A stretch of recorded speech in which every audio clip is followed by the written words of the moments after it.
just working on this again. In the eyes of most residents at Lansing Correctional Facility, Chris Preston is a mild-mannered reentry job specialist.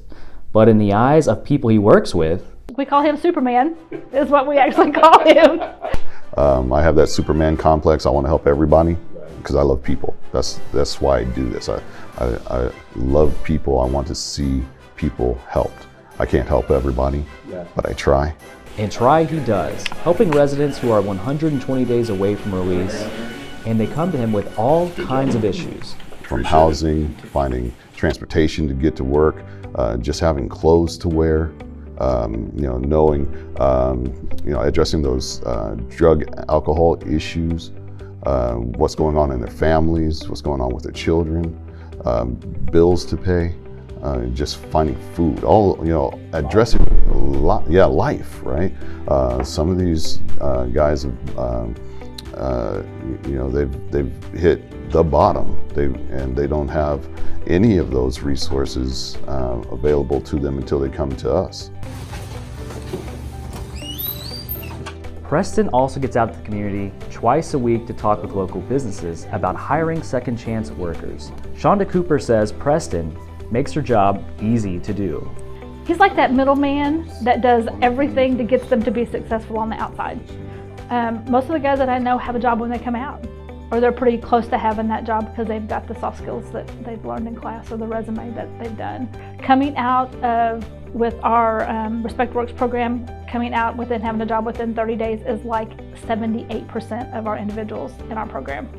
That just makes it phenomenal for us. It makes us shine. So if I take your shirt off, will there be a big S on your teeth? You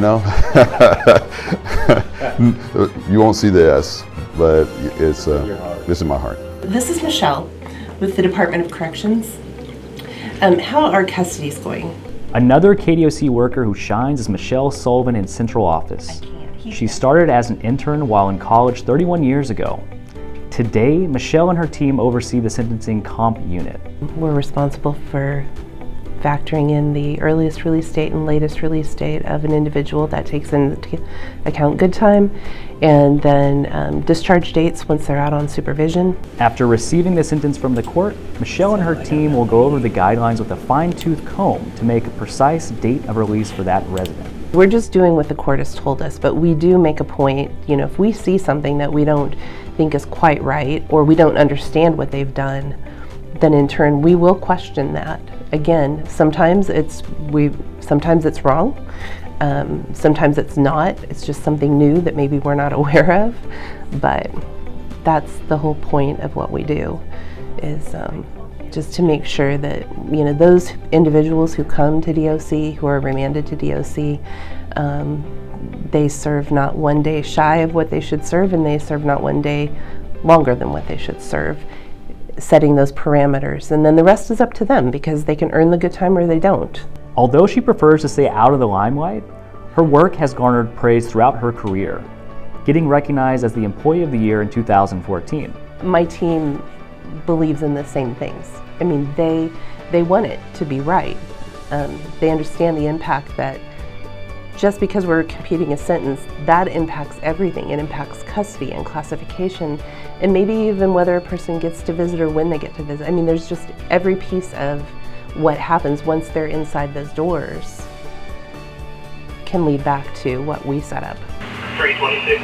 Inside the control center of Larned State Correctional Facility, Aaron Cobb monitors all areas of traffic.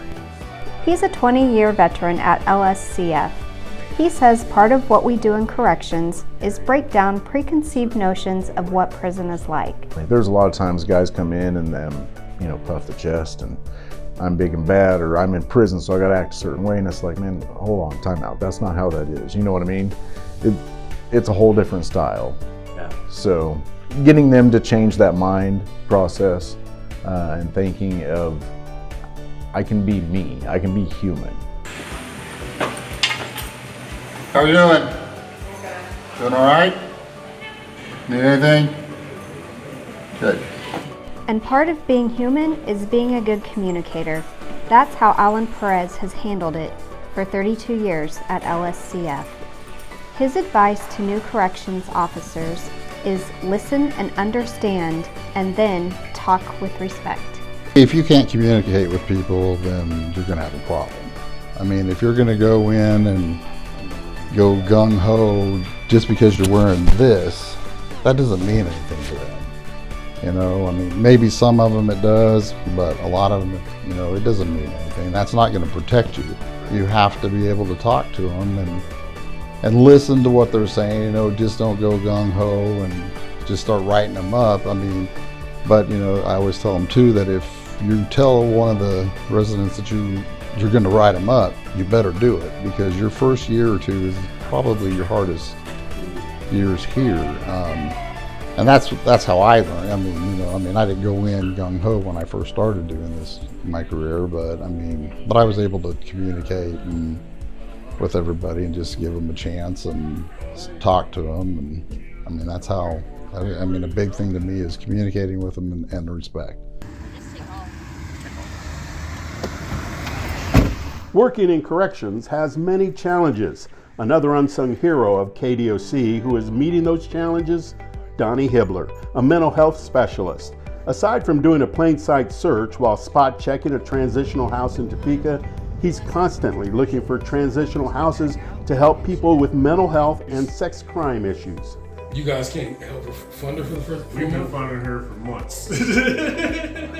KDOC it's the state hospital. I mean, we have more mentally ill people in there than we know what to do with. Hibbler says having gone through crisis intervention training with the Topeka Police Department helped him to better understand how to help his caseload. When you have people who are just mentally ill versus those who are criminally minded and mentally ill, you know, you have to work on the criminal stuff first. You know, why are you committing these crimes? You know, what's the guiding thing behind that, and try to change that behavior before you can even address the mental health. You know, but if it's just the mental health, then those are, you know, just trying to get them a better understanding on why you need to take medication and keeping them on that medication. Hibbler says there's only one way to measure achievements in his line of work. Guys that I've worked with that I see in the community now after I work with them and they're not back in prison, that's a success. Meet Marcus Dawes, a corrections counselor who is considered the Norman Vincent Peale of Hutchinson Correctional Facility, one of the most positive people you could ever meet. Because he's so positive and keeps things real with everybody, he says he has to strategize when he walks the range, in the cell blocks, or into the commons area, because everyone wants his help. He gets flooded with guys sending him a Form 9, KDOC's formal version of asking for assistance. Yeah, man, I'm telling you, I'm talking about, man, I even got Form 9s from other facilities.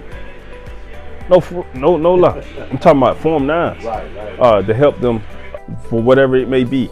And I give them a response back. But yeah, man, from all different cell houses, I'm talking about from the east to the south, all the cell houses behind Central. That's why I'm strategic, because sometimes, not saying I'm not prepared for it, but sometimes it's draining, because it's like everywhere I go, I'm getting, Dawes, I need this, Dawes, I need this. Can I talk to you about this? Can I talk to you about this? And sometimes it can get overwhelming at times, especially when you're trying to take care of other things as well. For their devotion, dedication, and commitment to protect others or make a positive change in our communities, we call them unsung heroes of KDOC. But the acknowledgement's nice, but it's not what I'm looking for.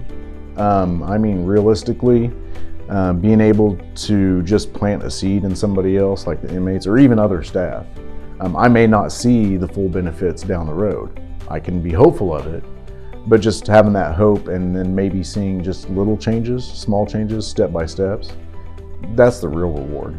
Honestly, it's not anything beyond that, like a huge accolade or stuff. So, it sounds cheesy, but it's real.